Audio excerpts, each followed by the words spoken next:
Assalamualaikum warahmatullahi wabarakatuh. Perkenalkan, nama saya Gafar Hamid Abdillah dengan NIM 211420041 dari REF 1A. Di sini saya akan menjelaskan tentang proses pengolahan gas alam cair. Sebelum kita masuki penjelasan tentang apa itu proses pengolahan gas alam cair, saya akan menjelaskan sedikit tentang apa itu gas alam. Gas alam sendiri merupakan gas dengan senyawa hidrokarbon. Gas alam ini dibagi menjadi dua, yaitu associated gas dan non-associated gas. Associated gas sendiri merupakan gas yang keluar dari sumur bersamaan dengan adanya crude oil dan juga kondensat. Sedangkan non-associated gas merupakan gas yang keluar dari sumur tanpa adanya crude dan juga kondensat. Setelah kita mengetahui apa itu gas alam, selanjutnya saya akan menjelaskan tentang pencairan dari gas alam. Proses pencairan ini dilaksanakan di dalam suatu pabrik pencairan gas alam atau sering disebut dengan NGL plant, Natural Gas Liquefaction Plant, sehingga menghasilkan gas alam cair atau LNG, Liquefied Natural Gases. Gas alam atau LNG yang sudah dicairkan pada suhu negatif 160 derajat Celcius akan mengalami penyusutan volume sebesar kurang lebih 1/600 kali dari volume semula. Serta untuk LPG sendiri akan mengalami penyusutan antara 230 sampai 260 kali dari volume semula. Proses pencairan gas alam bertujuan agar mempermudah proses handling, terutama saat gas alam tersebut akan disimpan di dalam tangki maupun didistribusikan untuk diekspor dengan tanker agar tidak memakan tempat. Setelah gas tersebut akan digunakan oleh konsumen, maka bentuknya akan diubah kembali di ruang bakar atau dapur industri. Proses train. Proses train ini merupakan unit pengolahan gas alam hingga menjadi LNG serta produk-produk lainnya. Dalam pengolahan gas alam, pada proses train dilakukan beberapa proses seperti proses pemurnian, pemisahan H2O dan juga Hg, serta pendinginan dan penurunan tekanan secara bertahap hingga hasil akhirnya berupa LNG. Selanjutnya saya akan menjelaskan tahapan-tahapannya sebagai berikut. Yang pertama merupakan pemurnian gas. Pemurnian gas ini dimaksudkan untuk pemisahan kandungan CO2 dari gas alam. Kandungan CO2 tersebut harus dipisahkan agar tidak mengganggu proses selanjutnya. Pemisahan CO2 dilakukan dengan proses absorpsi larutan monoetanol amin atau MEA yang sekarang diganti dengan metil D-etanol amin MDEA dari produksi Ukarsol. Proses ini dapat mengurangi CO2 sampai di bawah 50 ppm dari aliran gas alam. Batas maksimum kandungan CO2 pada proses selanjutnya adalah 50 ppm. Selanjutnya, proses yang kedua merupakan gas dehydration dan Hg removal. Pada proses ini, kandungan H2O dan Hg dipisahkan dari gas alam. Kandungan H2O pada gas alam tersebut akan menjadi padat dan akan menghambat pada proses pendinginan gas alam selanjutnya. Kandungan H2O ini perlu dihilangkan karena dapat menyumbat dan memadat pipa pada proses pendinginan. Seperti yang kita ketahui, air akan mudah membeku pada suhu 0 derajat Celcius. Sedangkan temperatur yang digunakan untuk mencairkan gas jauh di bawah suhu tersebut. Pemisahan kandungan H2O atau gas dehydration dilakukan dengan cara absorpsi menggunakan molecular sieve hingga kandungan H2O maksimum 0,5 ppm. Untuk kandungan merkuri atau Hg pada gas alam tersebut, jika terkena peralatan yang terbuat dari aluminium, akan membentuk amalgam.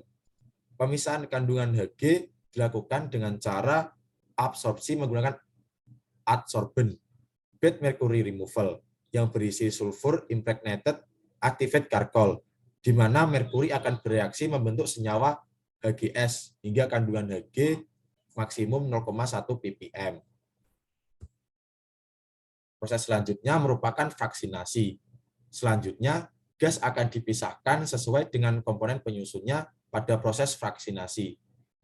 Biasanya pada biasanya komponen penyusun yang dipisahkan terdiri dari metana, propana, etana, butana, serta pentana.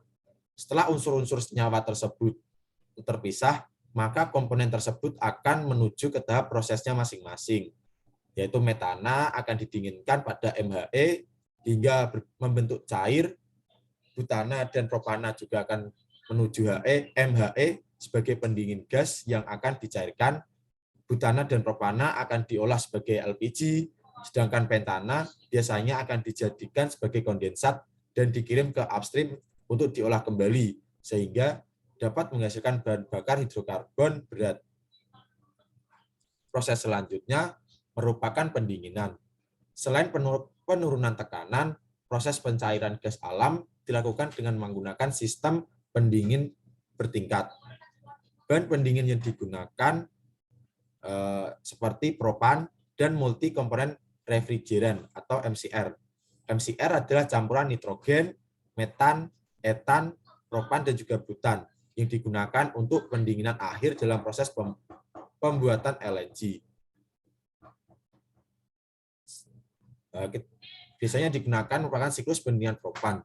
Cairan propan akan berubah fase menjadi gas propan setelah temperaturnya naik karena dipakai mendinginkan gas alam maupun MCR. Sesuai dengan kebutuhan pendinginan bertingkat pada proses pengolahan LNG, kondisi cairan propan yang dipakai pendinginan ada 3 tingkat untuk MCR dan 3 tingkat untuk gas alam. Gas propan setelah dipakai untuk pendinginan dikompresikan oleh propan recycle kompresor untuk menaikkan tekanannya. Kemudian didinginkan oleh air laut dan selanjutnya dicairkan dengan cara penurunan tekanan. Demikian siklus pendinginan propan diperoleh. Selanjutnya masuk kepada slide terakhir, yaitu pencairan. Pada tahap ini, gas akan didinginkan hingga mencapai suhu di mana gas tersebut akan mengalami pengembunan, serta menaikkan tekanan gas untuk mempermudah proses pengembunannya atau pencairannya. Untuk mendinginkan gas alam ini menjadi LNG diperlukan suhu sekitar negatif 160 derajat Celcius atau sering disebut dengan cryogenic temperature. Setelah gas alam mengalami pemurnian dari CO2, pengeringan dari H2O, pemisahan Hg, serta pemisahan dari fraksi beratnya, dan pendinginan bertahap oleh propan, gas alam menjadi cair setelah keluar dari main heat exchanger dan peralatan lainnya. Selanjutnya, gas alam bisa ditransfer ke storage tank atau didistribusikan dengan menggunakan tanker. LNG memiliki isi sekitar 1/640 dari gas alam pada suhu dan tekanan standar, membuatnya lebih hemat untuk ditransportasi jarak jauh di mana jalur pipa tidak ada. Setelah kita mengetahui tentang proses dari pencairan gas alam sendiri itu, sebenarnya apa sih kegunaan dari LNG itu? Yang pertama, bidang industri. Pada bidang industri, LNG digunakan sebagai sumber panas untuk menghasilkan barang-barang.